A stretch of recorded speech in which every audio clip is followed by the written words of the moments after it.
get nuts! Come on, let's get nuts. Start us off with this.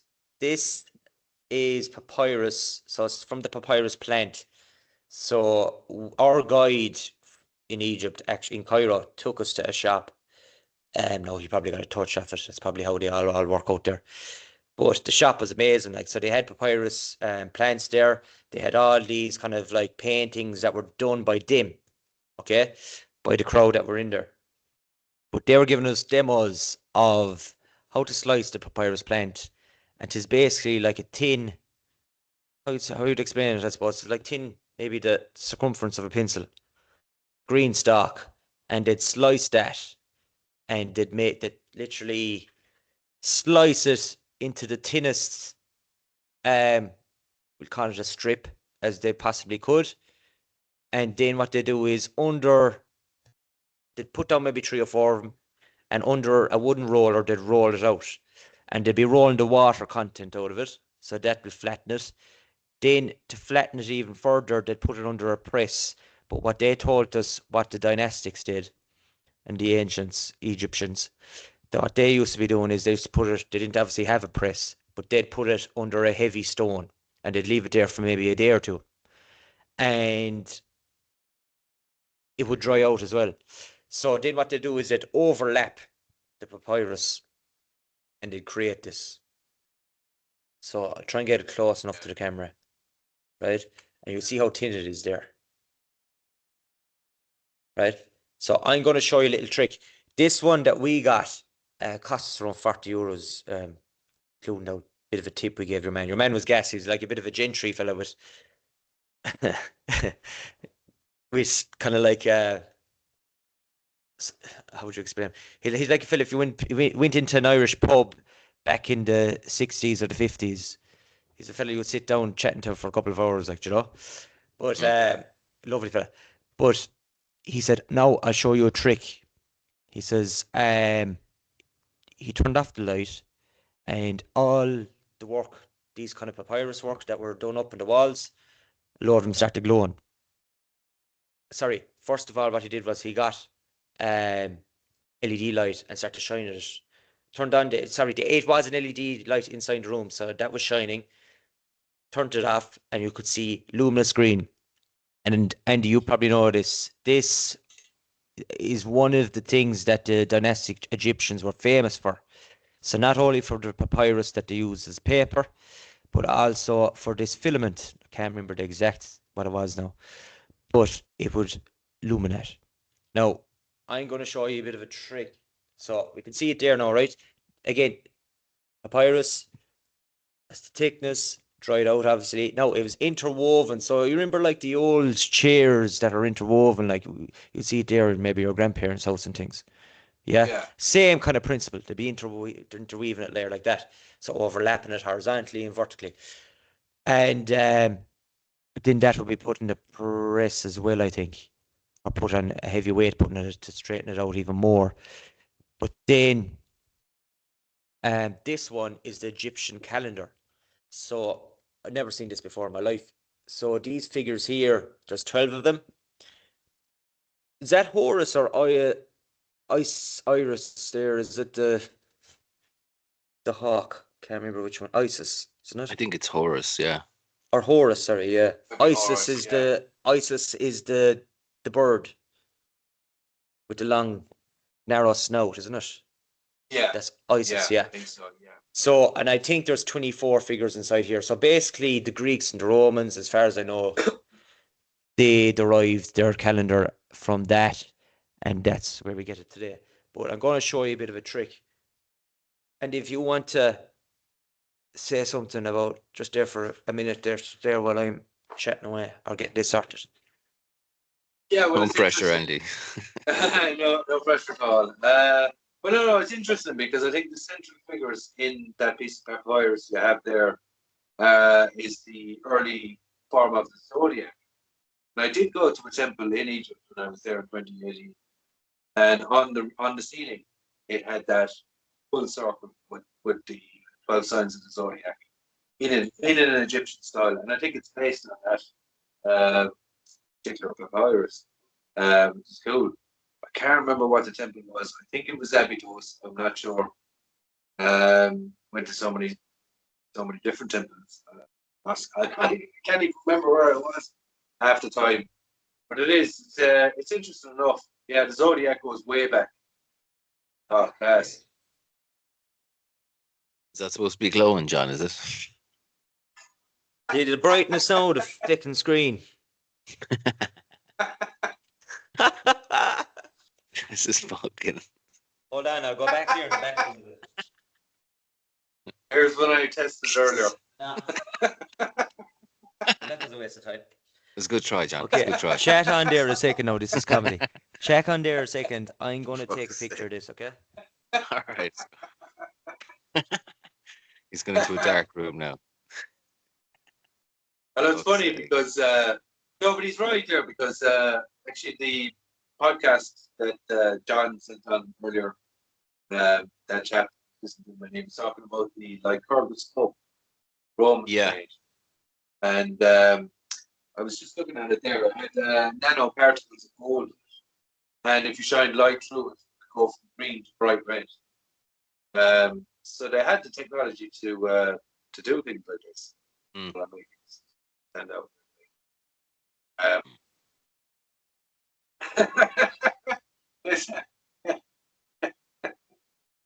We check it for a rave. A couple of glow sticks. Joe, that remind me there of now, Niall. What? Our hero, Eddie Linehan.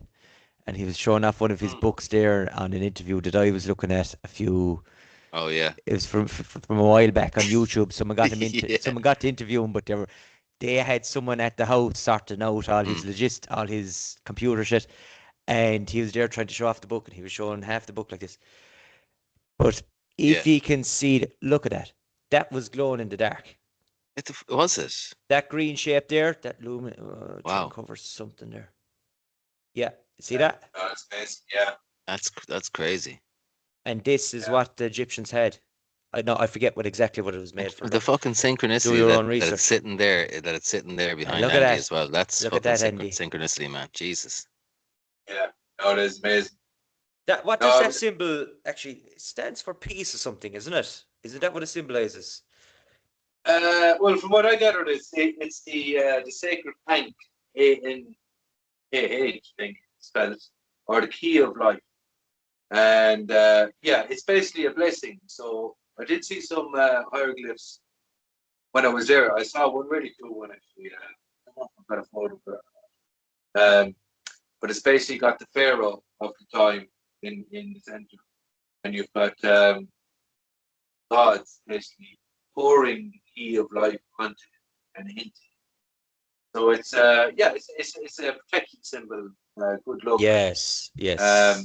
Blessing symbol and stuff like that. The key of life, basically, yeah.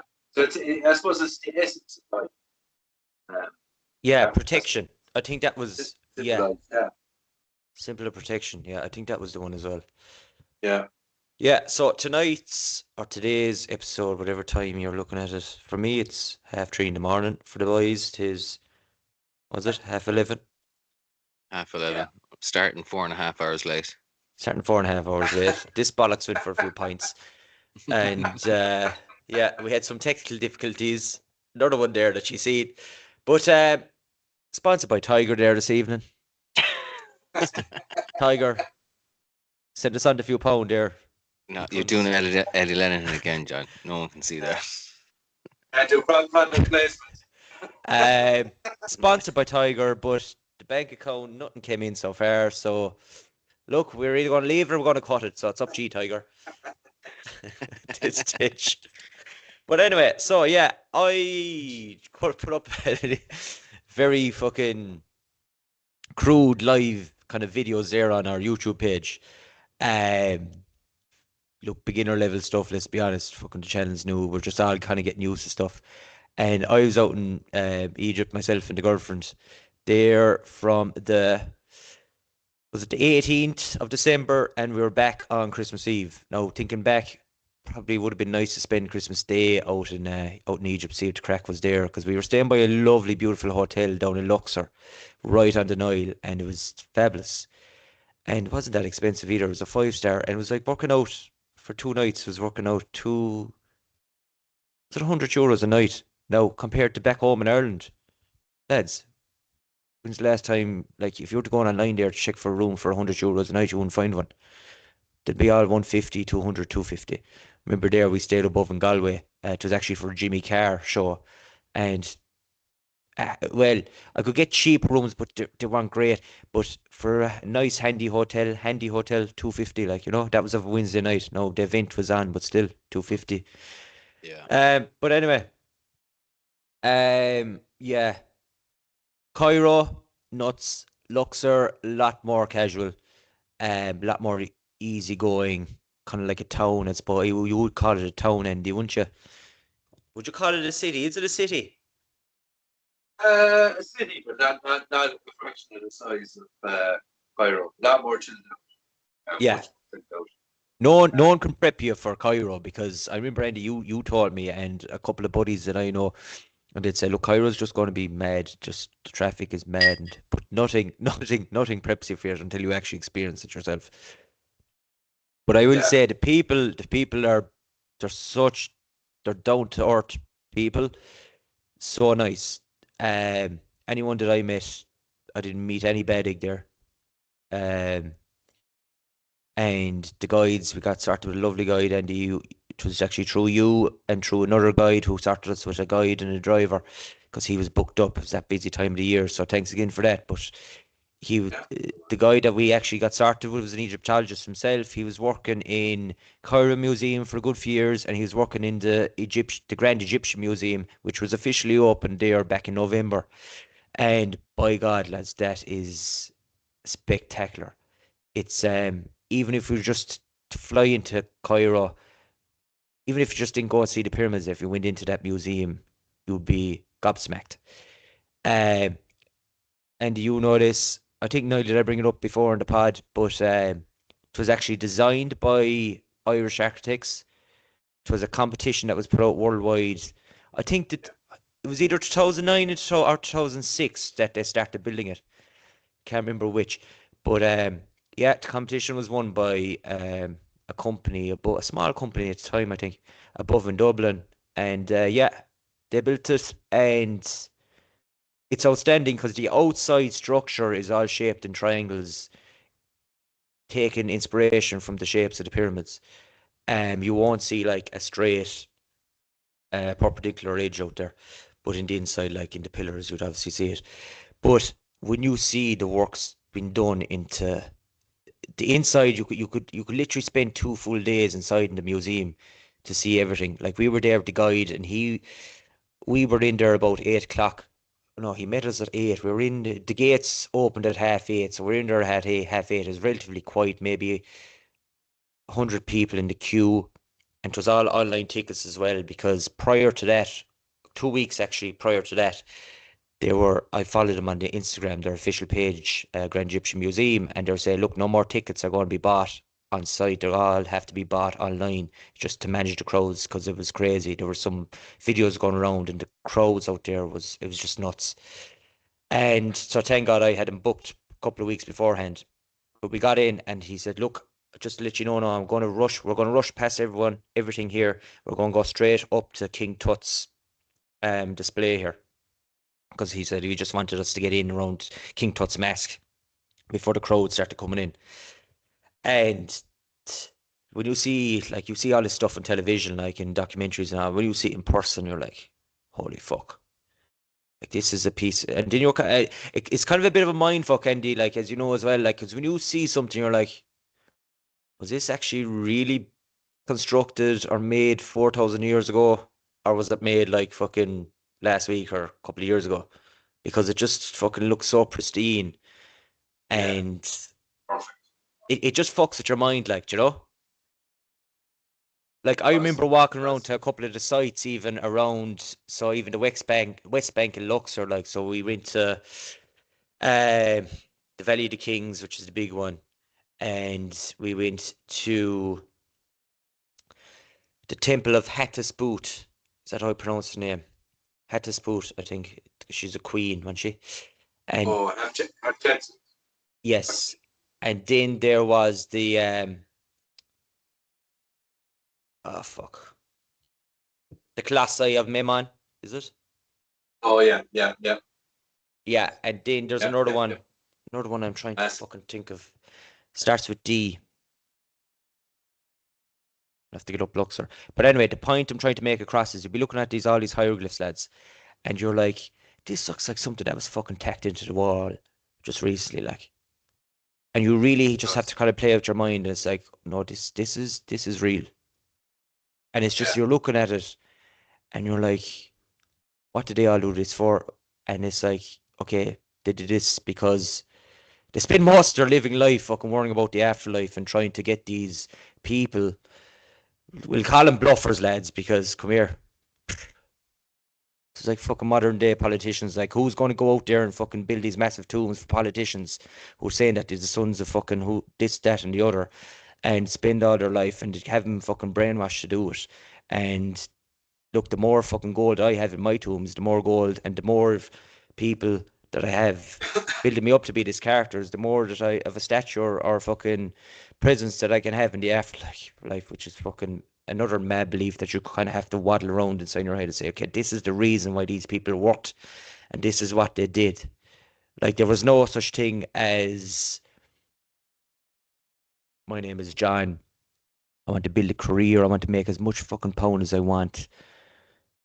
There was none of that individuality at the time in terms of the people as a whole. It was kind of more at the, I suppose, the leadership side of things that were kind of more individualized than that. And it was like a whole collective that came together to really try and propel this individual further into, like, I suppose, folklore and history and existence beyond our realm. That was their whole belief. And it's just Yeah. nuts when you see all this shit in person. You you just can't. You try to fucking put it into our, but we can't because we weren't there that time. We didn't know how they lived. We're only comparing it to our own existence today, and people can't do it in a certain way. And Nice were you for, like were you like mortality. taken aback? Sorry, Andy, go ahead. No, go ahead, man. You went. No, I was just gonna say, like John, you sent me on a few pictures when you were over there. Like, were you taken aback by the size of some of the stuff that you were standing next to? I'm trying to get the name of this. The pyramids. I actually thought I go through like I go to the girlfriend. I says, she asked me there like before we went. She goes, "Are you going to start crying now when we're at the pyramids? Gonna have chocolate?" And I'm like, "Nah," because I'm tattooed the back of the calf of the pyramids and the fucking. She got die of horse. I just got it's last maybe 4 or 5 years kind of rightly got into them, but I said no, I don't think so. I'm a big boy, and when I got there, I didn't. To be fair, I didn't because we had, in fairness, we had our hotel. The, the view from our hotel was phenomenal. Like I That showed you was that. It was unbelievable. Yeah, unbelievable, right unreal. beside a golf course. But funny again, then right? It was right beside that. You couldn't see it because we were second floor up. All the side streets have they concrete on them? Sand. Mad. It's a side of Cairo that you don't see, or Egypt you don't see. Mm. And it's you look up the GDP of what that country's raking in, lads. Mad. You That's know? the thing is, well, the view of the pyramids. Most people don't realize how close they are to the city. It's literally just on the outskirts of the city. So when you're looking Literally. at if you're looking from the city to the pyramids, it looks like desert. But if you're looking at the pyramids to the city, you can see the city just next door, basically. But Right. it's mad how the Egyptian streets, they just kind of trail off into just desert. And it's just sand. And then you have the pyramids there. It's magnificent. It's unbelievable. Like, they have that on your doorstep. The yeah. The Ramesseum is what I was trying to think of there. So there's this massive statue. Now there's parts of it that are missing, and it's said to have weighed 1,000 tons. How the fuck do you move this like? Um, I'm actually going to show the video from our page that we live on. Um, But yeah, like when you're beside this stuff, Niall, you're really like, how, number one, they're so fucking massive. Number two, how the fuck did they make them? Number three, how the fuck, the big ones, how did they move them here? And again, when you're comparing it into how we actually do things now, that's why there's a big fucking question mark. But then there's that point that's always kind of mentioned by the mainstream of, look, these people were selfless, the people that were working towards this goal that was put on top of them by the ruler of doing this. There was no fucking deadlines like construction companies would have now. Maybe there was years, decades to do these large feats, but we can't. And maybe they were done that way. Probably they were. Look, majority of them were done that way. The things like how did they move the fucking granite blocks that weighs hundreds of tons? How they moved them 500 miles up the Nile. Now, another thing about up the Nile, if you're looking on the map from south, so from Luxor, which is on the south of the Nile, and Cairo's on the very north, from Luxor moving up on the map, it's actually moving downhill. There's a downhill slope, basically, from Luxor, from the south down to Cairo. So they said anything that was moving up towards Cairo was actually moving down at a slope. So it's the natural flow of the river is actually flowing up, if that makes sense on the map. Yeah. But again, we can't fathom how they did it because we don't know what that workload looks like because it's not done in modern society to that level. It probably was, but again, no one knows for sure. Yeah. But did you It see is the Ramesseum, Andy? I did. Yeah. It's mind-boggling. I mean, even apart from the pyramids and apart from stuff that we can't explain, even the statues that they made. You see the statues yourself, like standing up at the foot of one of these things. And it's gigantic. Everything is so smooth, everything is so precisionally perfect. But like you said, yeah, I mean, when I was there on guide with films that people's purpose in life was to become the best sculptor they could possibly be, serve the pharaoh, and to literally spend their whole lives just just sculpting and doing hieroglyphs, making it as right as they possibly could. Even at that, still mind-boggling how they achieve things like this. Even in the later dynasties, and that doesn't even include pyramids, Sphinx, or anything. This is just breathtaking. And it's like you were saying as well about the Colossi of Memnon. They're just gargantuan. I mean, you're literally just standing at one of their big toes, and the statue is bigger than their whole body. You're just in awe looking at it, and you're thinking it's like the whole idea of like they just went out of their ways, like to almost make it as hard as they possibly could make, unless it was easy. Or that's kind of thing that. And the Colossi of Memnon, didn't I've just looked it up there just to double check. They're said to be each weighing around 653,000 kilos, kgs, the equivalent of 720 tons. And the smaller, so I'm going to share my screen there. So these are they're called Colossi for a reason. They are humongous. Share. Include sound. Sure. You know where we're going to be meeting, but when I actually stood beside it, I was just. Okay, you can see this. You can see this, yeah? Yeah. Oh yeah. Like, look at the size of these cunts, like.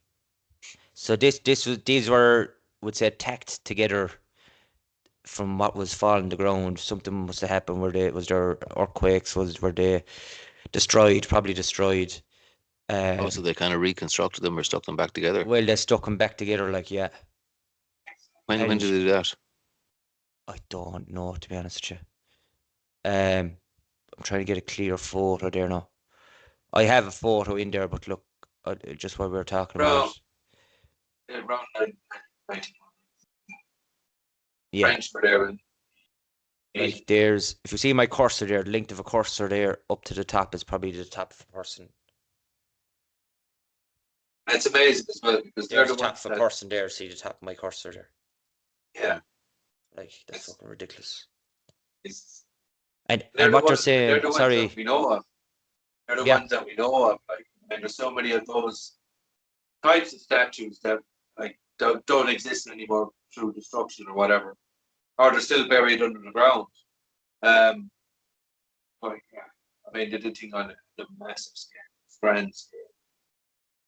and as well, Andy, like they do depict on some hieroglyphs and tombs of how they move smaller versions of statues like these, but again, they show them on sleds and moving them on sand, and it looks like people, and it shows them depicting like someone pouring like something like water or like a liquid in front of it, probably to wet the sand to help it move with the sled.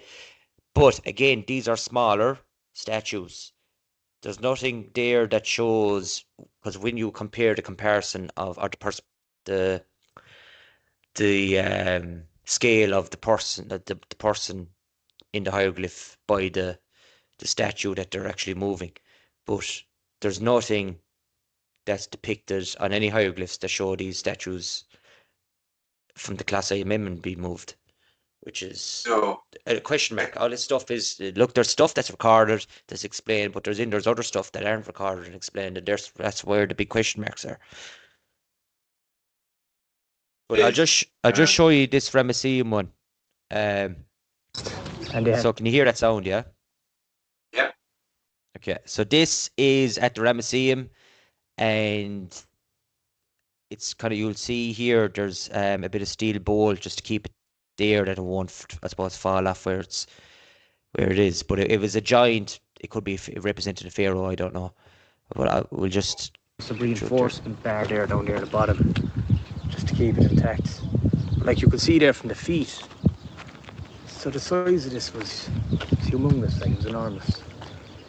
Hard to tell where the body, or where the torso and the lower body is, but what kind of a height it is. Just put in.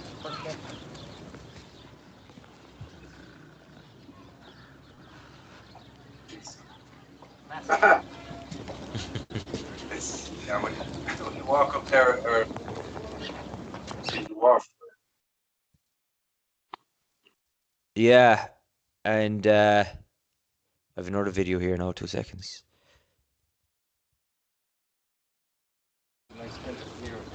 Say this is granite. So this was there as well. This is, I think it's granite.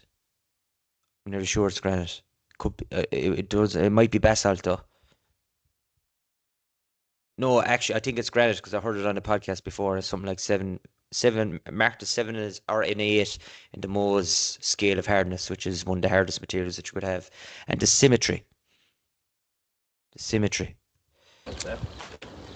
And just look at the symmetry there of the face. Phenomenal, like. They say that some of the noses are broken. A lot of the statues, maybe from them falling because it's the weakest part of the statue, or else from whatever rulers or invaders came after the period. They damaged them on purpose just to kind of like it was seen as destroying their heritage or their stature. And just the size of this, like, this is crazy. So there's the back of that statue, lads. This was roofed before. Right. Look at the size of that. 1,000 tons, they reckon it was.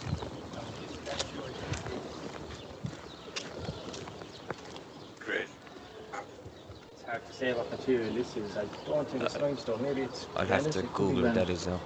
As you can see, It's definitely not limestone. chips inside there. I think it's granite. But the sheer size of it.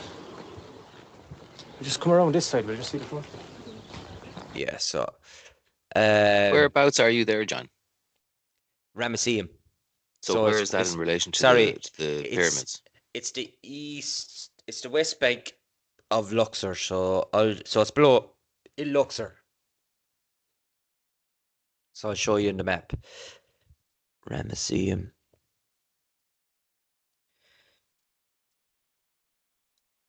So that's it there. That's what it looks like. There's our statue. It's showed on maps. Now, Andy, you said this as well. Like what we did with our guide, we got our guide actually our driver. We didn't bother with a guide below Luxor because we wanted to do everything quick. So I had everything saved here where I wanted to go. So this is what you'd call the East Bank. So just to give you a perspective of how far it is from Cairo. So there's Cairo. So I'll actually show you a picture of where we stayed. So that's the Giza plateau there. There's our 3 pyramids. Khufu's pyramid is a great pyramid, and you have Khafre's the middle one. He was the son of Khufu, and his one here is slightly smaller than the Great Pyramid, but he wasn't allowed by his father to make a bigger one. So he actually fooled a lot of people by building his one on a higher slope than his father's. So there's that illusion that his pyramid here, the middle one, is actually bigger than that one, but it's not. And then you have the pyramid of Menkaure. But where we were staying was now again, Andy, as you said, people seem to think that okay, it's lovely, there's loads of sand. Okay, there's sand here, but like look at all the cities. So you have Giza here, and then you have this is Cairo. So here's Giza at this side, and our hotel was by this golf course. There's a Marriott hotel in that's a top dog hotel there now. Something like we were looking up the price for it's like 800 or 900 euros a night. But this is the nice little place we stayed. And if I can get a picture. Yeah, no, it's lovely. Pictures. From your window or station. Yeah, look at this. Right from the bedroom window, like. That's the Great Pyramid. No, that's the Great Pyramid. Do you see this little hut here? This was apparently built in back in the 50s, I think. And it was the leader of that area at the time. He used to go out hunting, and that's where he'd come back, and that's where he'd kind of like take refuge for whenever back after a hunt. That's what the story what I was told in it. And so that's the Great Pyramid. That's the Pyramid of Khufu. That's the largest one. But yeah, the Ramesseum was a wild as well. If you look in here, do you see where my cursor is? Yeah. You see my cursor there? So there is black kind of small bricks here. Let's see, I might show you later on there if there's bricks. They're bricks that are made from like mud bricks actually, and you can see up close, you can see straw and all embedded inside them. So the straw would act as some kind of like, I suppose, reinforcement in a way. But how could you go from mud brick to fucking this? Okay, maybe the mud brick was more practical in terms of building something quicker, and so maybe it was built around the same period of time. I actually don't know. I didn't do my homework on that. But again, we didn't have actually a guide there for that. We just had the driver. And just going back here to sorry, I'm gone past myself. So just going back to the maps. So here's Saqqara. So we went down to Saqqara for a day as well. So you have the Bent Pyramid there. You have, Bent Pyramids below here in Dashur. Bent Pyramid, and you have the Red Pyramid, and then there's the Black Pyramid, which is a bit further down. That one is nearly all collapsed now because I think it was made from mud brick. A lot of the blocks. Is that right, Andy? As far as I know, yeah. Yeah. A lot of them are. You would have seen on the way to the Step Pyramid. There's about, God, at least 10 on the way into the place. Yes. That have collapsed. There would have been so many more. There would have been so many more. Yeah. Oh, there's loads of pyramids like, but they're smaller versions like. But oh yeah, so there's the Black Pyramid. You can kind of see a picture of it there collapsed. But there is, it's actually inside in the Grand Egyptian Museum that we were in. There is the capstone that was actually found by the Black Pyramid, and it's made from black. I think is it granite. I don't know, is it granite or basalt? But it's black and there's like etchings, like hieroglyphs marked into it. So that was the capstone for that pyramid. So the bin pyramid then is here. We went into that. That was fairly cool. And then you have the step pyramid and the in Saqqara and this I want to say Serapeum, and everyone calls it Serapeum, but it's actually the Egyptians pronounce it the Serapeum. Rapium. Yeah, yeah. Yeah. No, again, you could be mispronouncing stuff and everything, called it this and that, but it obviously wasn't called that back in the day. So, so where we were, we got a drive down from the Beit Khufu. Shout out to the Beit Khufu Pyramid Hotel. Lovely people working there as well. I'd highly recommend. The view was phenomenal. So one of the days we got an early morning drive with the driver and our guide down there to, where did we go first? We went down here to the Bint Pyramid first, which was in Dashur, about 50 minutes of a drive. Then we went to the Red Pyramid. We didn't go into the Black Pyramid. The Red Pyramid was right beside it. If this fucking thing will load. I didn't get to see any of these things. We mostly drove past these ones. So did you get to go in? Did you go inside the Bent Pyramid? I went inside the Bint Pyramid. Didn't go inside the Red Pyramid though. Yeah, cool. Yeah. That's because I wanted to, again, when you're with a guide, I don't know what it was, but I was kind of nearly rushed myself in a way, trying to fit everything in, and you know, like, you could slow yourself down, man, and just fucking go into these places. Yeah. Do you know? But look, it's difficult. There's just too much to see, too much to do. You find yourself kind of rushing along, but no, fair play. You went inside the Bent Pyramid. That's awesome, man. Yeah, I don't know what's wrong with this, so I'm gonna have to look up Google Maps again.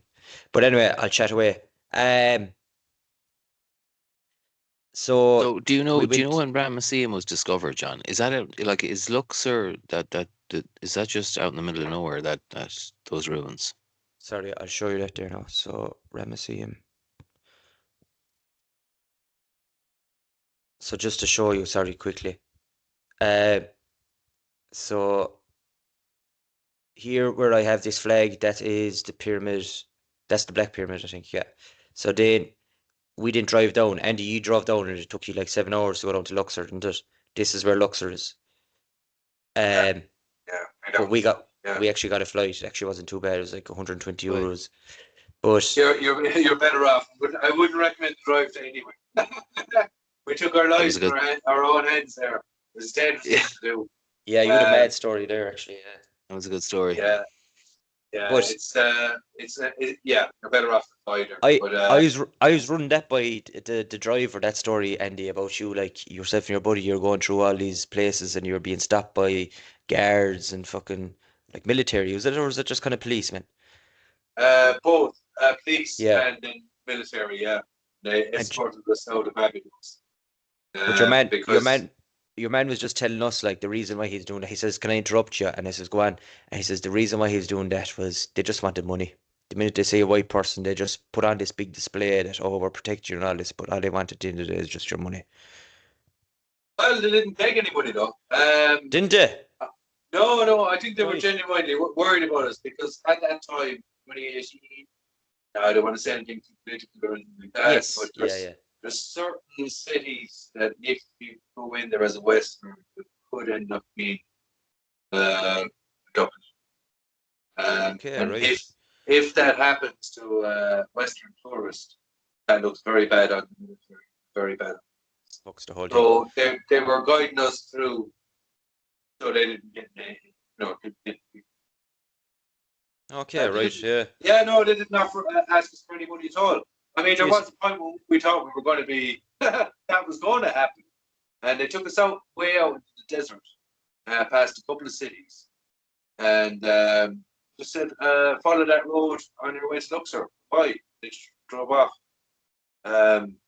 Which was bizarre for us because we thought, this is it, this is the end. They're going to shoot us and bury us in the sand and we'll never be found at the end. And we wouldn't be. But no, they genuinely were worried for our safety. So they just wanted to get us out of their district. That's good because I would like to have fucking known that now. I would have said that, your man. Maybe Joe would have kind of maybe changed his perspective. But it's good to hear that story. But come here, the Ramesseum is here, Niall, right? So we were actually given the choice.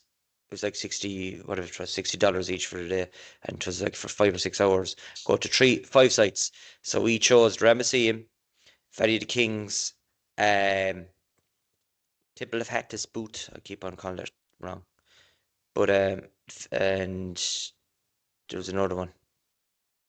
Oh yeah, Habu, Temple of Habu. That was cool. And the Colosseum of Memnon, we actually passed there as well. So there you go. That's what you'd call the West Bank, and this is what you call the East Bank. Now at the East Bank, you have Karnak Temple, and you have like apparently it'll take about 2 hours to see all that. Like that's a massive complex. We got as far as there. Half our day, we did the West Bank, so we said we'd come back, have a bite to eat at around 2, half 2 when we finished up. And we were going back out, and it said it was closed at half 6 on Google Maps. And there was no actual website, like, so then, well, that I could find, maybe I didn't look deep enough.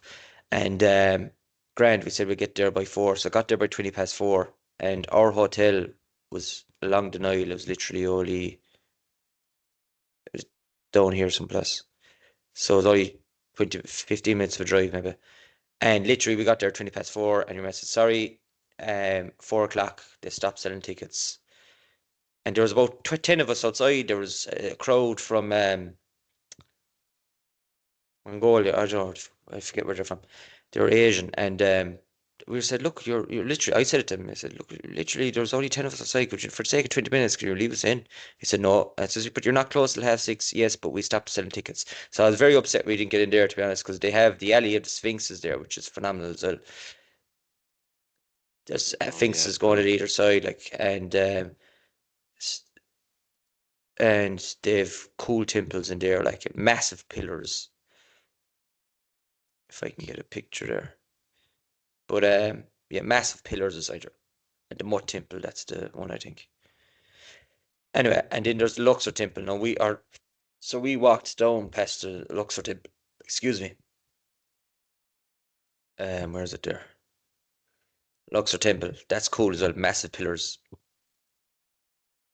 And it's we didn't actually go into it. It's open till 9 o'clock or something. But we actually didn't go in there. But again, this is just Google Maps out a minute. Massive pillars. That's yeah. crazy. So that was just that's what you'd call the East Bank. So we'd have to go back again to visit there. And then like you've this, so it's very lush. Like you see all the green. It's by the riverbank. All these areas and all these places here I've marked. Didn't get to go to them yet. But hopefully some stage down the line. As one here, then that's apparently where the quarry is, where they took the granite from, for like the Great Pyramids up in Giza, and any granite blocks. They say in any of the other pyramids up north were taken from there as well. And then you have a couple of other places, like, so you Hurghada, which is supposed to be a great place as well. That's up here, I think. Yeah, Hurghada. I think there's some tombs. Like there's tombs and temples everywhere. Like all around here, there's tombs and temples. You could literally be a lifetime looking through all this. And again, that's only the stuff that's discovered. And the majority of this stuff, like the Valley of the Kings and things they were supposed to be hidden from people. Like they weren't supposed to be found, you know. And these were things that were found at Serapeum as well. So the Serapeum is right by the Serapeum, I should say, is right by the Step Pyramid. And that was found, I forget how it was found, but it was found by accident again. That's underground, underneath limestone. And that has 24 sarcophagi underneath it, made from granite, and weighing, I don't know, 70 tons each, apparently. And first question is, how the fuck did they get him down there? Second question I asked was, or you'd be thinking is, how the fuck did they make him? And third question, why is there one left in a corridor? that hasn't been moved in. A 4 question: how the fuck did they actually drop? When you go in there, there's a drop down from the main corridors down into the actual pits, we call them, where they sit. And the guide was telling us like even that was a challenge itself, like because you had to drop it down and you had to level it. And I'll show you pictures there in a second. I checked with the level on my iPhone, the levels of them, and like they were 0 degrees level. These sarcophagi, and well, apparent sarcophagi, we'll call them caskets, whatever we want to call them.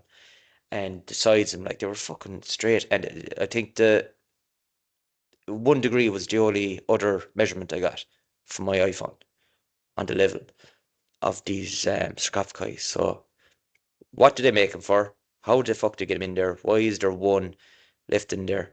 And yeah, what was their purpose? What was their true purpose?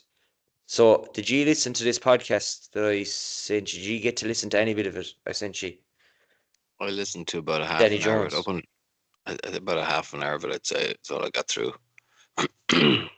Right. Yeah, So, that well, half myself. Very interesting. Yeah, yeah.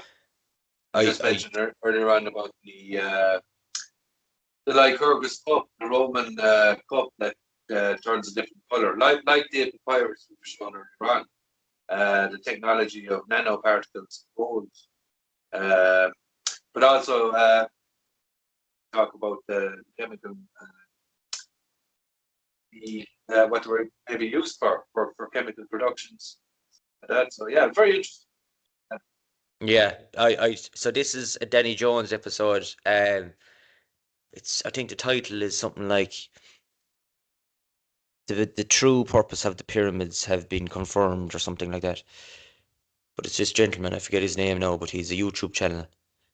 Um, the YouTube channel, I'll have to say it there. I'll check it up in a second. But it's something plays with the name of Kim. So Kim is the old name for Cairo or Egypt, the ancient name, and that's where the name in Latin or Greek or something derived, where they took the name. Then from that formed into chemistry, and apparently Cairo in Egypt was the birthplace of chemistry. The ancient Egyptians were the first people to actually do it. And so there's the Serapeum. There's the entrance down into it. So there is we call it ground level, and it was accidentally found underneath limestone. How many other fucking stuff is left to be discovered, lads? There's the tunnels, would say, underneath it.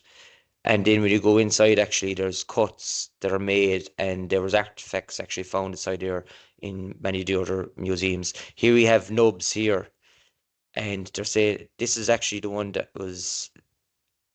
This is one of them. There's actually 2 that's left out in the corridor, isn't there? I think. And this one has 2 nubs in it. I say, okay, what's the purpose of that? And number 2, how the fuck did they actually carve back the stone to just leave that? Like that's phenomenal work. So it's probably used to lift, maybe, or maybe it was another purpose. We don't know. But again, people are just guessing. Like any information that they've ever gotten from the Egyptians was taken from either papyrus, papers, or hieroglyphs. And a lot of this stuff doesn't have hieroglyphs there to tell the story or papers to tell the story. So it's a lot of guesswork. I'm going to show you now pictures, right? So older to newer. So these are just random. Oh, this was in the Great Pyramid, the Grand Gallery. So this is just before you get into the King's Chamber, Andy, isn't it? Yeah, just on your way up, climb up those stairs, but it's just insane how it's built, and it's all kind of like the grooves all the way up. It's almost like straight marks on the way up, or whatever they were doing up there. The shape of it is just bizarre. Why would you build it? Like if they just wanted a tunnel that went up the King's Chamber, that'd be one thing. Yeah. But it's like almost like a kind of like a conical shape, kind of bridges, steps going all the way up. It's just, yeah, it's amazing. It's Now, amazing. I did see this. Watch this good video there on YouTube. Funny enough, myself for a birthday were there below in Luxor, and we looked up this. We asked ChatGPT, what's the best way that explains how the Great Pyramid was built? And it explained it in the usual kind of mainstream idea. And it says, okay, show us a source that we can look at. And then it showed us this good YouTube video and broke down three different scenarios, methods. And one of them was that inside here in this chamber that they used a heavy block as like a weight, and they got this block here and it would drop down, and then that would pull up another block from the other side. And they say that inside here you can see like marks on the wall. It's like from a heavy weight hitting the wall or something. So maybe, I don't know, maybe that could say.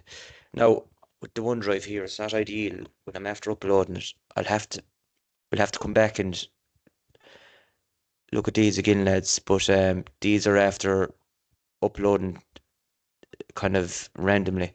So here is the Temple of Hatshepsut that was on the West Bank. So I think she was a queen. Now, if you see here, usually the straight beard that that depicts, from what our guide was telling us, shout out to Emmer, lovely fella, Egyptologist again, knows his stuff. He was saying if you have a straight beard, and again you can see the paint there, like look at the paint. That's original stuff, we were told. Still survives, yeah. And it's still there. It's like in the Valley of the Kings. It looks like it was made yesterday, so vivid. Exactly. So that straight represents like maybe a leader or someone that was highly ranked. If there is a curve to it, it is usually with a pharaoh. That is at God status, otherworldly status. They're the supreme being, you know. Now, there's paint. Like what did the place look like before with the paint fully intact, like, you know? Or what did they call her? That goddess. Isis. Isis. Sorry. Isis. Yes. Yeah. But like unbelievable. I think that was at this temple of Habu. And this was this little carving here. Like, look how symmetrical that was. I think that was in the gym. Yeah, the way it's after uploading. This is in the valley. You know, and fuck's sake, the valley. I think maybe some of the larger files, maybe it kind of delayed them. That's why they're jumbled up. They're probably slower uploading than the others. But this was a tomb in fucking Valley of the Kings like this. You probably seen this one, did you? Yeah, it's Valley of the Kings. No, I couldn't believe it. The colours, paint, still on the walls. You know. Crazy. And again, it was hidden. It wasn't meant to be found by anybody. And they didn't find Tutankhamun's until way later. They found all the other ones first.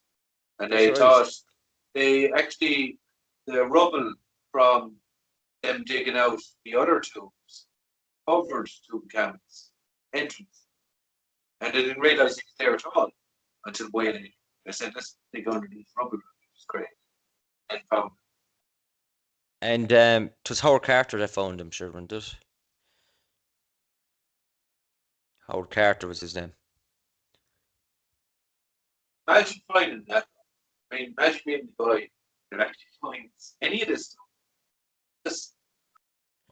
It's total your career or to propel you, like it's yeah. But see, the problem back then, obviously there wasn't as much, we'll call it red tape, I suppose. But now, sure, it's probably a lot harder. Like, you'd probably have to have a serious fucking CV behind you and support and fucking financial support, and you'd probably have to be paying massive fees to go excavating or trying to get a team out there. And sure, you know yourself there, we're on about it there, the GDP of the Egyptian government, like, and how much are they fucking pocketed it themselves and fucking all this shit, man.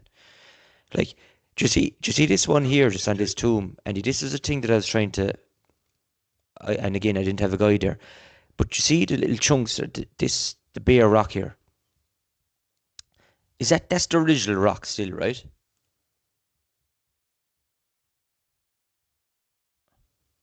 Can you see that?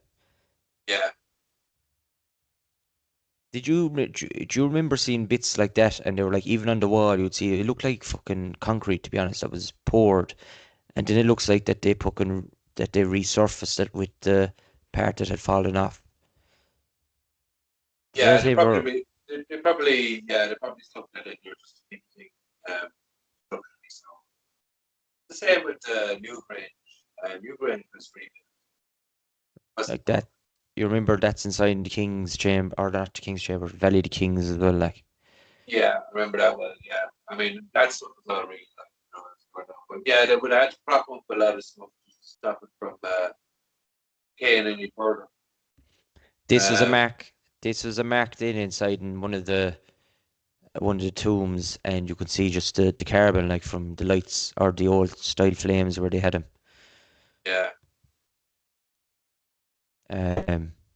Yeah, this was cool as well. This was like the sun, you could see a lot of stuff like sun beetles.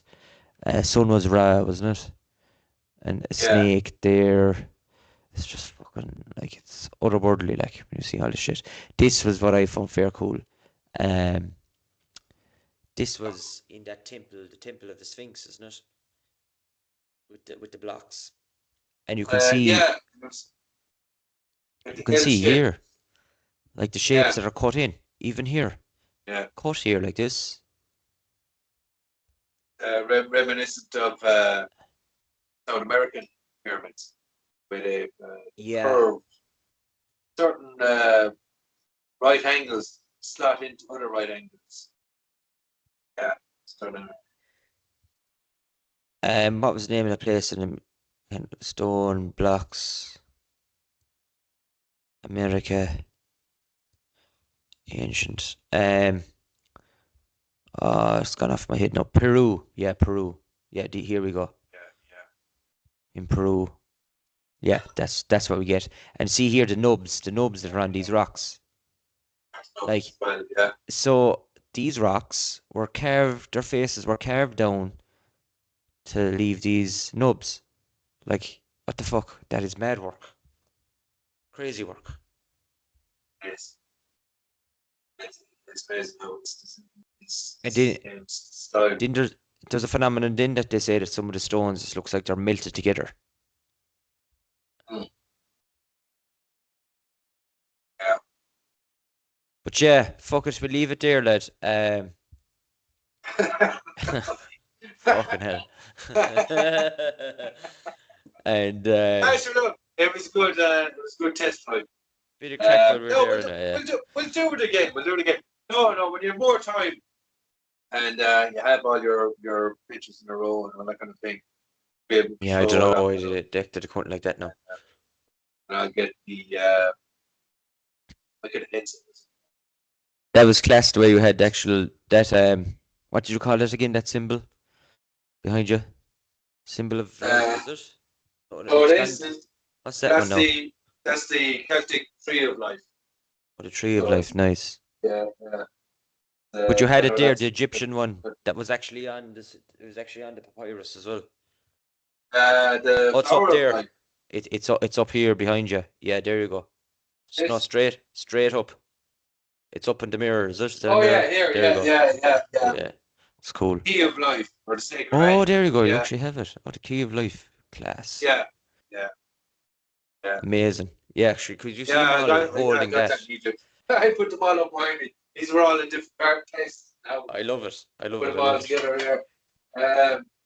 But what I could do, what I'll do, Andy, is I'll put with a nice little chunk there. I'll put that. I'll just merge it all together. Fuck it. Do you know? Well, yeah, you know what? Well, yeah, take whatever was good out of that, and then you can add it to the next time we do one. Yeah. And yeah, just have all the things that you wanted to say in like give yourself time to figure out which one is in with the pictures and everything like that. And, Yeah, rather than going through stuff like every that. fucking pictures one by one, because No, but I mean that's interesting in itself as well. Like, I just like I mean, even if you, that's even cool, if though, you isn't did, it? That effect with the that is blue. cool, man. I was going to say, man, I was in the temple and I got stumped because I'm going to have to ask my friend Andrew. One of the temples, I think, as going the main entrance of one of the greater halls, that exact zodiac circle is on the ceiling, done by the exactly on the ceiling. Fucking amazing. That calendar. See now the figures. The figures in the inside and all the figures on the outside, that was literally done in about, I'd say it must have been about, Jesus Wow. Christ, 16 foot by 16 foot round circle with all of that on the we were looking up at it. Now I remember being shocked because I didn't realize that the zodiacs went back that far. Yeah, the Egyptians, they were there. Yeah, and that's where it was the Greeks and the Greeks and the Romans, I think, took it from that then. Yeah. It's mad. But if you get a chance to listen to that podcast, lad, and we'll get into it again. But he reckons, this fella, that all the pyramids, basically in a nutshell, and he obviously says it way more intricately now, and he's done his research. But he reckons, and he's been backed up by, and he's a YouTube page. He's been backed up by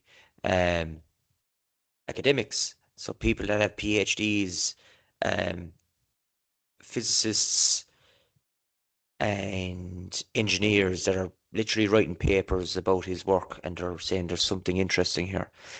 That all these pyramids, that they were used to create chemicals, and all the chemicals were used in tandem with each other to maybe terraform the area around it, and they were inducing lightning strikes that would hit places like the Giza Plateau and hit obelisks, and there was lots of like iron filings and different like hydrocarbon deposits like that were found in the Nile River close to these areas. They were probably washed off, or you know, and so all these, like when they're compacted together and kept together near in one vicinity place, that did attract the lightning strikes, and then the lightning strikes would travel down through these chambers and down through water that have water, and then the bricks of the pyramids would be conductive and insulative, depending on which way they are, and these granite blocks would create electromagnetic, um, electromagnetic fields, and then they would cause the chemical reactions. So the Great Pyramid, he says, would create hydrochloric acid, and some sulfuric acid, I think, some type of calcium fluoride sulfate or whatever the fuck it was. And that's why there's a smell of sulfur in some of these chambers. And the size of the Great Pyramid and the size of all these pyramids, one of them, he said the Red Pyramid was used to create methane, to take the methane from the ground, mix it with water, and they did pack the water. I'll send you an interesting video there to actually, I might play it there for you. Just while we're fucking, just while it's in my head. Yeah. But, no, I listened to quite a bit of it today. I didn't hear the whole thing, 2.5 hours long, but yeah, and the thing I liked about him as well is he is really trying to be, he's not trying to make shit up. Like he's really trying to toe the line when it comes to facts, as he can find them, and that's refreshing because yourself. There's a lot of guys out there with all kind of wonderful theories and stuff, but they tend to try to tell you it's gospel. Whereas this guy is trying to look at the scientific as well as the thing. And academics are taking notice of his work, then that's quite impressive. But it makes sense because he's like the King's Chamber itself. You've seen it. There's no hieroglyphs in there. Nothing. And it does look like an industrial kind of building for some other reason than a burial, and that the sarcophagus that's in the King's Chamber that could have held evidence in it. or the There you go. Serapeum.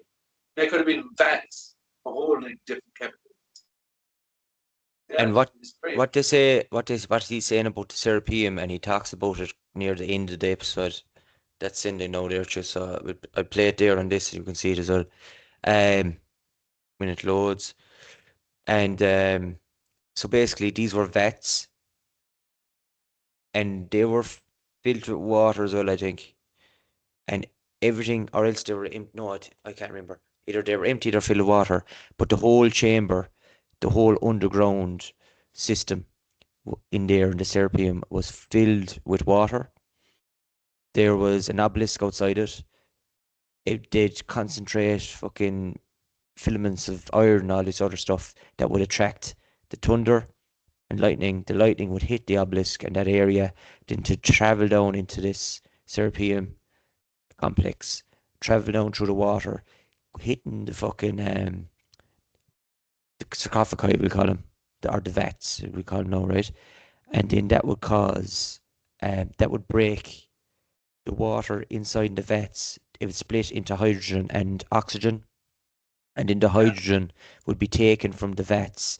And actually, I actually kind of remember it. I didn't take much notice of them, but if you see above each of the coffins going out into the corridor, there's actually stones like in the middle, like stone kind of columns that are stuck to the, we'll call them beams maybe, that are going up through the roofs, going up through the roof and going into just above each of the vats.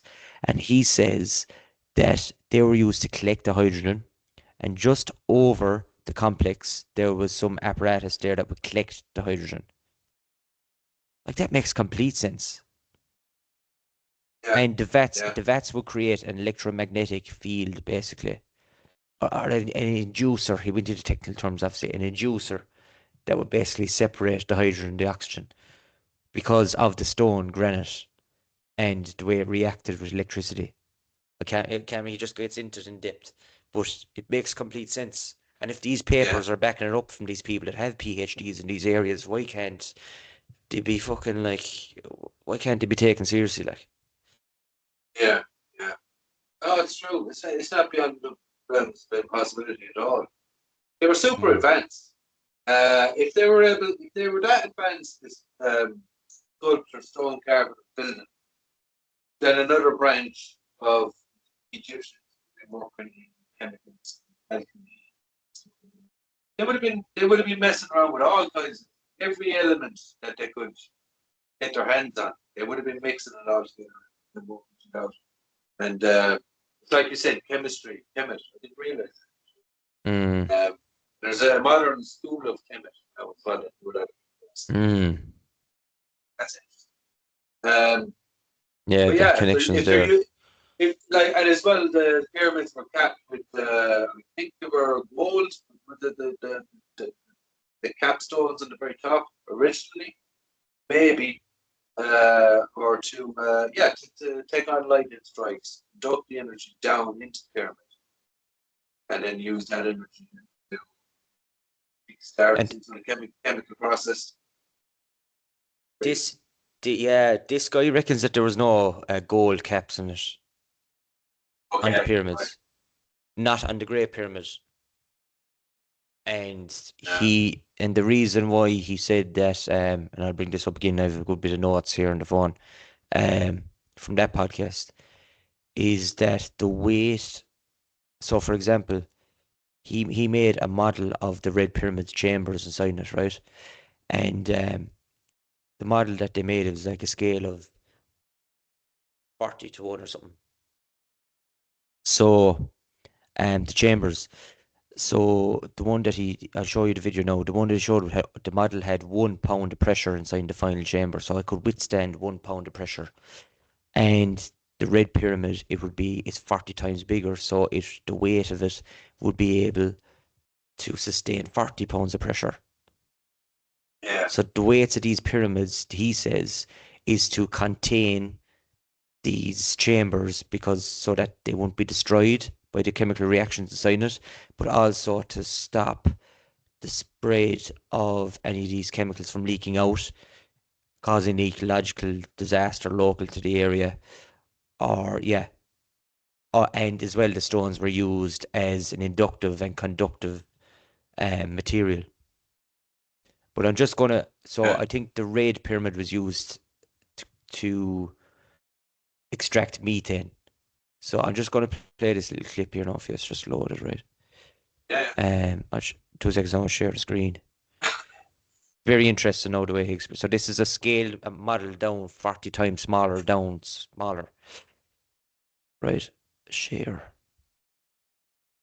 This is actually good. I might just keep some of this inside the episode because. Right. Can you see that now? I can, yeah. You can hear that? He said, okay. Can't hear it. No. You can't? No, I can see it, but I can't hear it.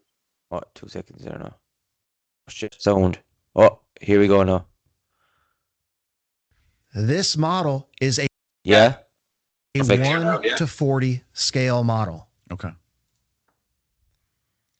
So the water fills from the inlet chamber Yep. at the bottom of the northern descending shaft. And you'll see that water coming into the model here in just a second. And it does exactly what I have proposed it will do, which is fill the connecting shaft between the two reaction chambers. And you can see the water is rising in the pump shaft. Yep.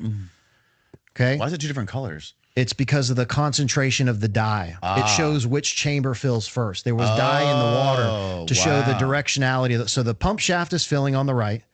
Yep. The pressure is increasing. Look at the pressure gauges on the top. Yep. Pressure is going up, up, up, up, up, up, up.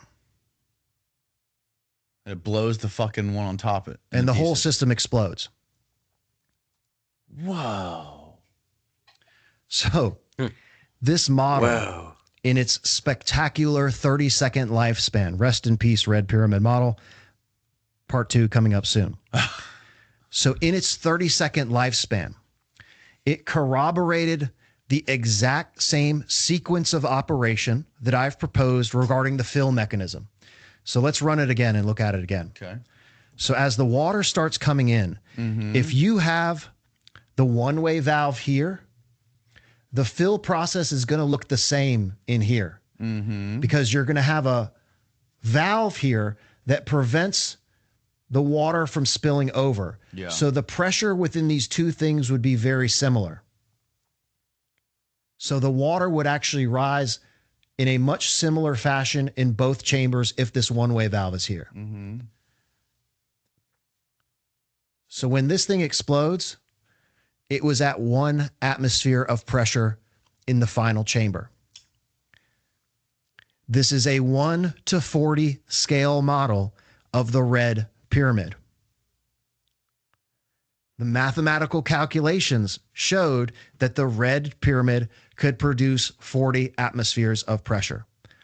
This model mathematically corroborated the calculations showing 40 atmospheres of pressure at 1/40th scale. Yeah.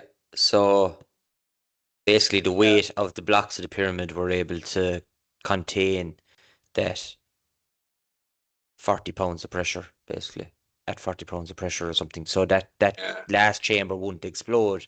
It'd keep it intact. That makes complete sense.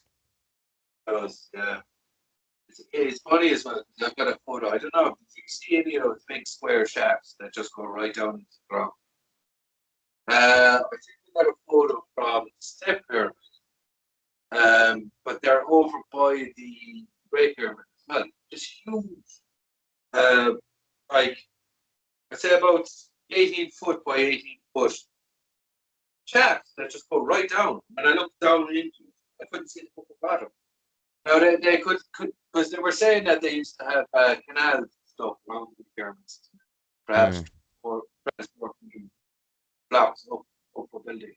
But there's another theory of if that was full of water and they could release it out through a chamber at the bottom, then you could make a hydro.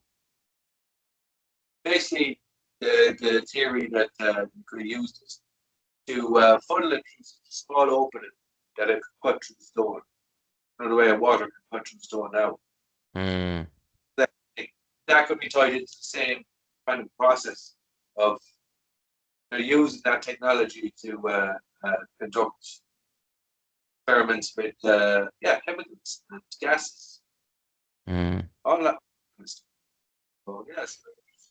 Yeah, there was a boat that was found right beside the Great Pyramid, and they actually moved it on to the Grand Egyptian Museum, and that was kind of like a spiritual kind of a boat that was used.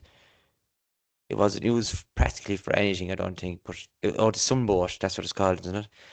But I think the purpose, the guide, what he told us was it wasn't actually used to move anything, but it was moved as it was used as a ceremonial thing for when a pharaoh was passing into the afterlife. Yeah.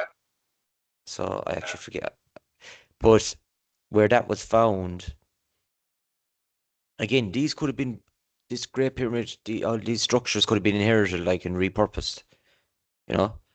And this guy on Denny Jones reckons that it was a water reservoir that was used to store water, and that there was a pump in there, and he went into it in the podcast to pump water into shafts, and there's a shaft going down, a water shaft that's going down into this, an air shaft going into this, and this water was used to pump in. It was used to pump in, and the air shaft was used to bring in air, oxygen, to ignite the chemical process. Yeah. And there's methane used in it as well, and it was all under high pressure, and with oxygen, the methane would ignite, and then that's why they say as well that maybe that the chunk of this, the corner gone out of the sarcophagi inside in the king's chamber is blown, because maybe it's blown from the inside out, and there's a dent up, and I think I spotted the crack, I can't really remember, but there's a crack that they talk about inside the king's chamber, up in the roof, I think, or on the wall up in the roof, I think it is. But they say that maybe it was from that corner piece hitting the top corner, or maybe it was from the pressure within the actual chamber itself, from whatever process that was going on, because they say, but mainstream say that, oh, it's the pressure of the weight of the pyramids from the top, but I think they debunked that, engineers, and they debunked that in some way. I can't remember exactly how, but they did. Yeah, but that's the idea there. Yeah. The same thing with the King Gallery, with all those great marks on the wall. It's almost like they had a giant bat that they were bringing up and down. Because why would you build it like that? Why would you build the King's Chamber up a gradient? Because certain gases won't go down. Yes. Maybe they were trying to contain gases and chemicals. The lighter gases. Yeah, because I mean, they could have said, right, let's say if it was a burial place, they could just say, right, we'll just do a tunnel down, then that would be cool. No, they decided to go down with the Queen's Chamber, then the King's Chamber goes up through the gallery to a higher level. Yeah, it kind of makes sense that they might be, trying to contain gases or water or chemicals. So the gases go downwards. They, kept in that room. You see how tightly the stones are packed in there? It's almost airtight, apart from a couple of holes in the bottom and stuff like that. We don't know if they're latter additions or not.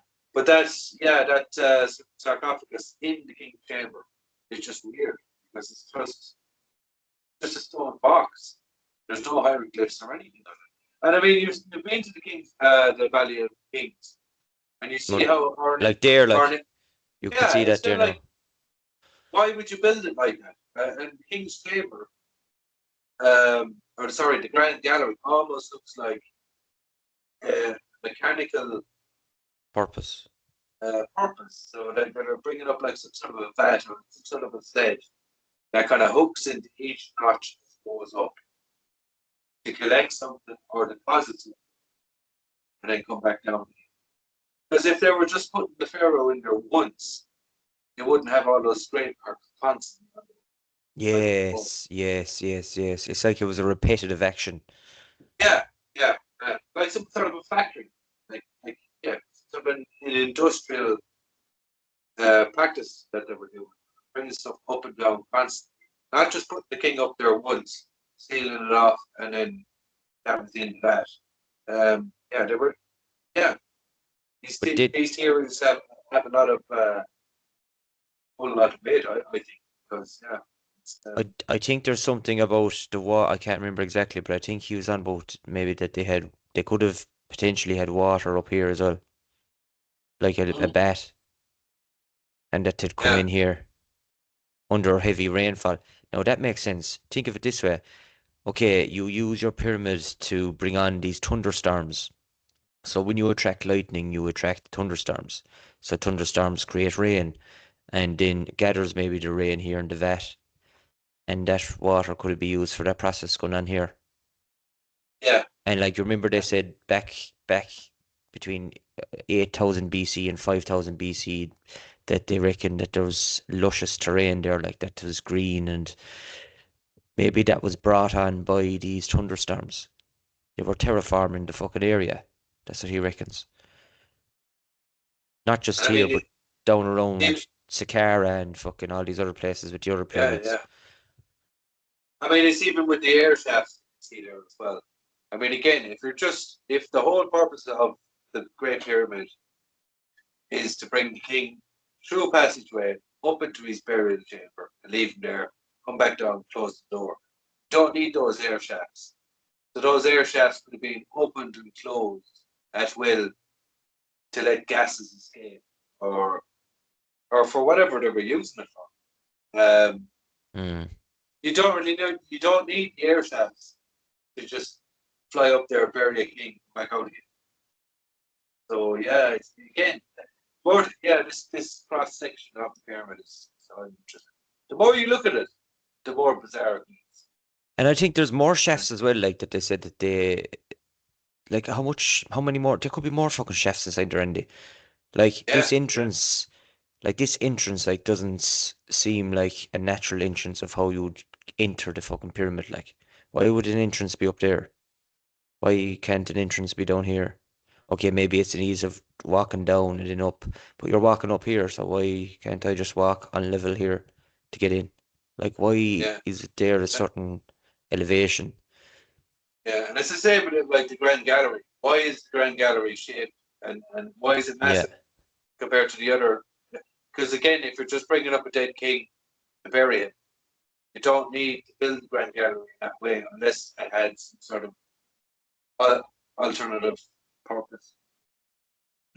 And that's the video that I was talking about with the they're on about maybe using blocks inside there to as like a pulley system. So a heavy block inside there maybe constantly battering off the wall. That Yeah, could be maybe one reason when they were bringing blocks all the way up to the top. Potentially when they were building it, maybe the Grand Gallery is part of that as well. It had maybe that function. great. Yeah, but at the same time, I though, heard that, but that's what. Yeah, no, I've heard that theory as well. But at the same time, why would you need the Grand Gallery to are you on bring the about these blocks up? scrapes here? Yeah, just along the side of the wall. Like the way there's steps. Now, they could say, right, okay, they're bringing up blocks on rollers or some sort of a snake. But that doesn't explain why the Grand Gallery is that high Yes. and the way it's kind of designed with kind of ridges coming down like a cone shape getting wider as it come down to the bottom. Oh yeah, Uh, but with this argument, right? So you see here from the angle, right? So for example, if they built a pyramid up to this height, can you see my cursor is? So if they built it up to this height, this is the argument they're saying that they were getting blocks up here, and then sorry, the way that they drag the blocks up here would be they'd have a heavy block here, and whatever way they release the block, and that would slide down that shaft, the Grand Gallery, and then that would pull up the block. But again, but again, that only works maybe up to here. Like that's not gonna fucking bring them up here for you.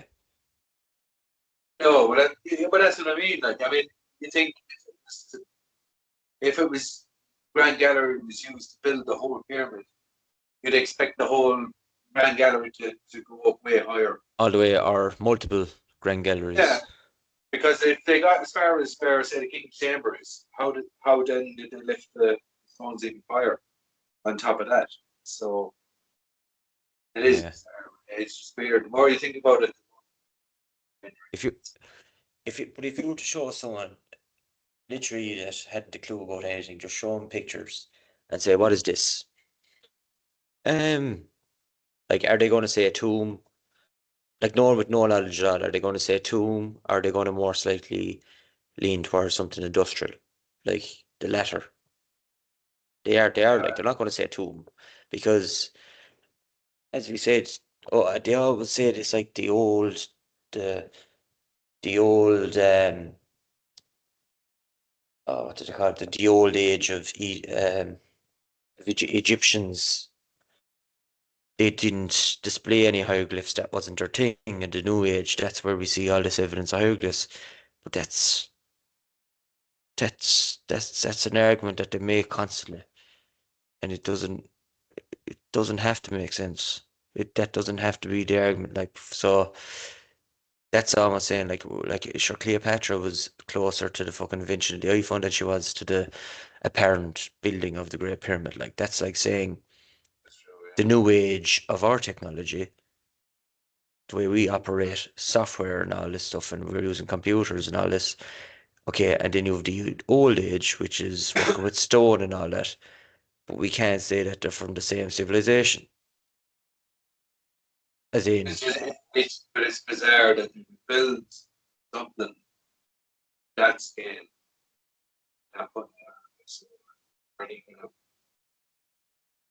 It's just crazy. It just makes sense. Because, like, I mean, you would have seen a lot of the tombs and stuff, especially in the Valley of the Kings and stuff. It almost, like, I went to one tomb where it was. This really rich, wasn't a king or, but he was like a high up guy. Where his tomb was, on the way into his tomb. His whole life was written. How many slaves he had, how many crops he had, how many cattle he had, where he was born. No, his whole life story was painted on the walls, and then he was buried. But the Great Pyramids, nothing. It's almost, and they probably noticed as well, none of the hieroglyphs you see pyramids. no.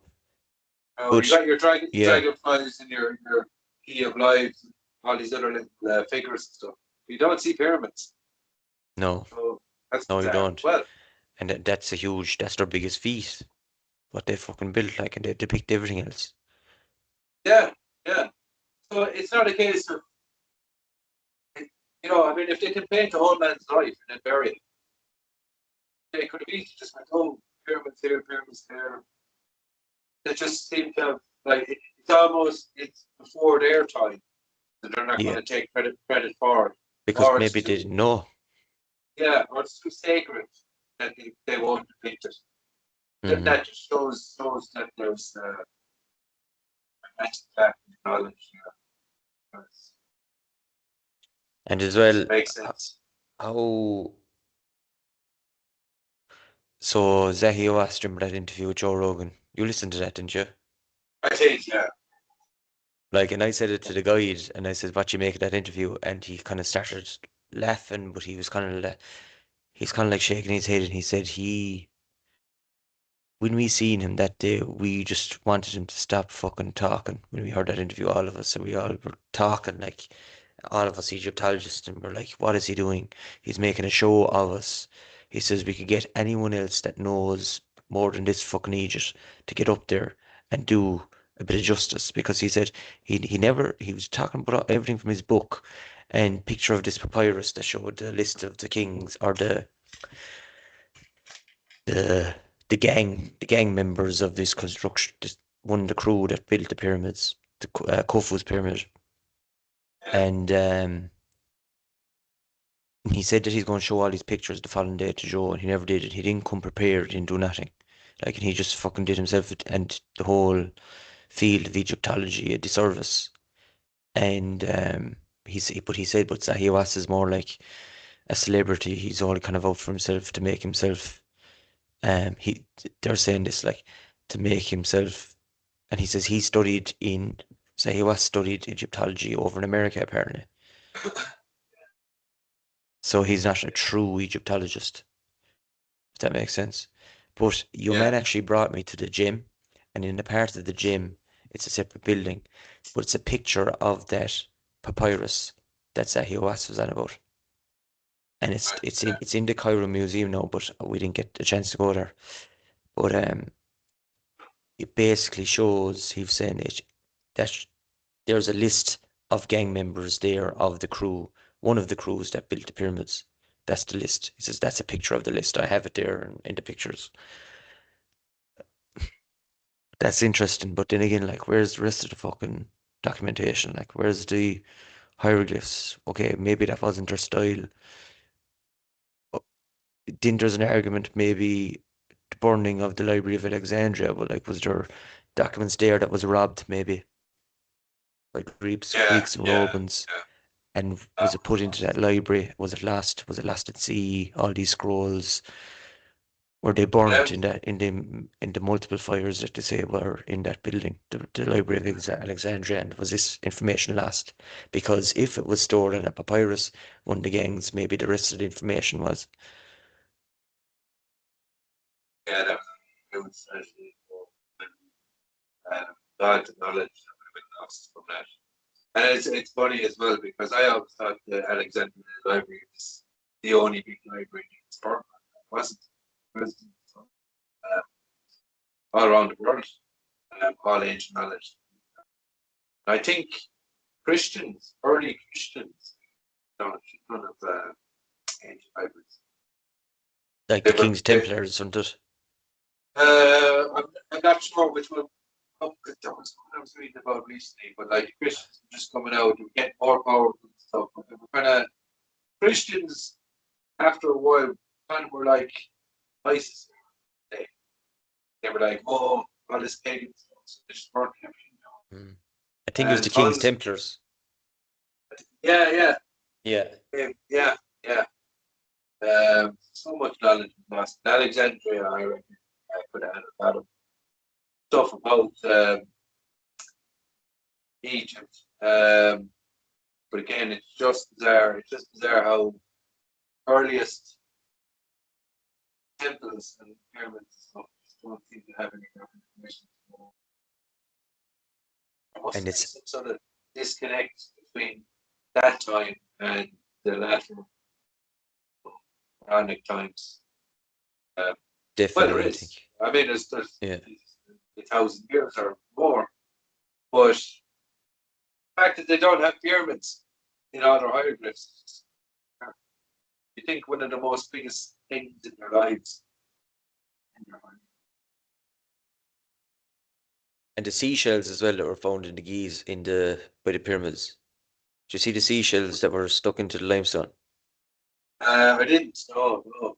That was something that you would easily miss, right? So our guide, we were literally walking at the very back of the Great Pyramid, and there was seashells. He said, "Look down at these seashells at 30 million years old," and I kind of like, what?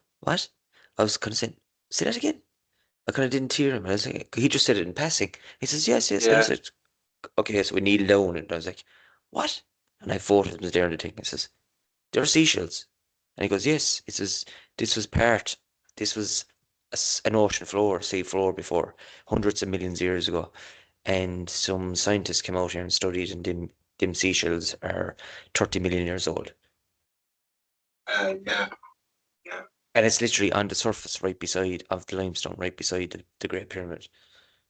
Nuts. Yeah.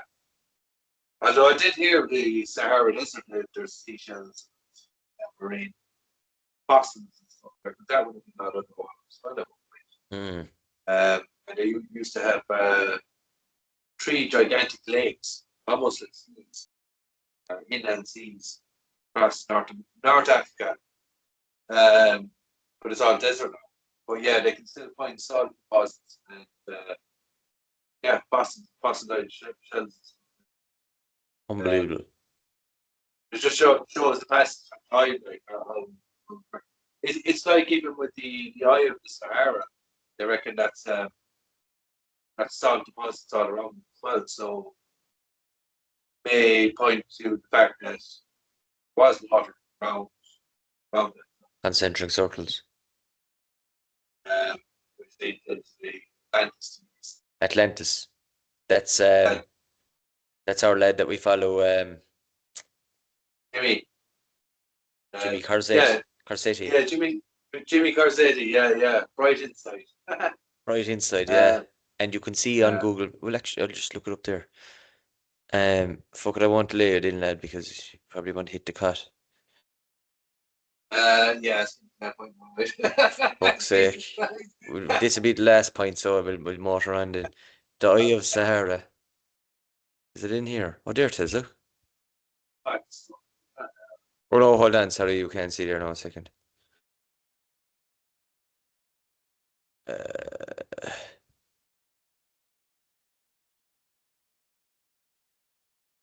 Share this window.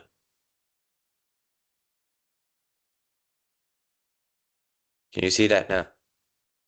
Okay. Yeah. Western Sahara. And you can see, like, this is what he says in his argument. So there's straight lines here. It's almost as if when the water receded back, that it dragged the sand. No, it's not there. Fuck it, I had it a second ago. Here we go.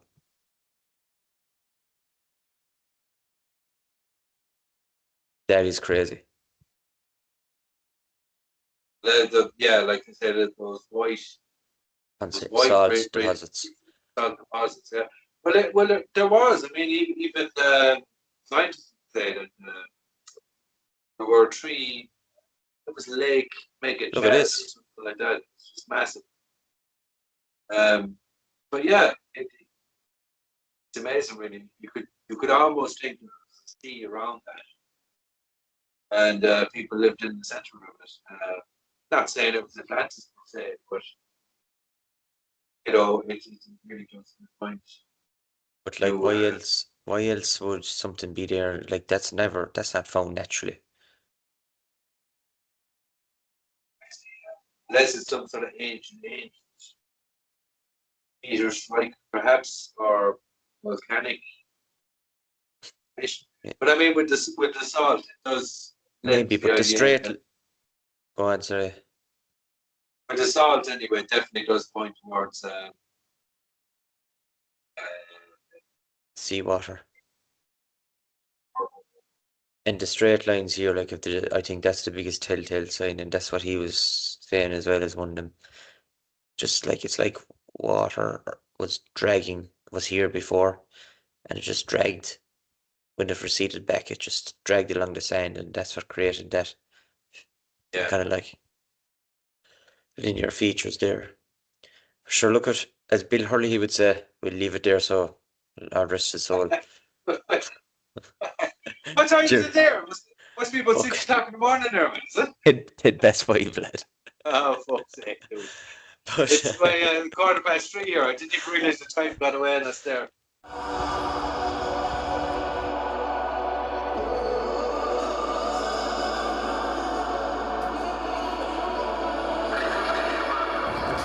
You need your walking shoes on.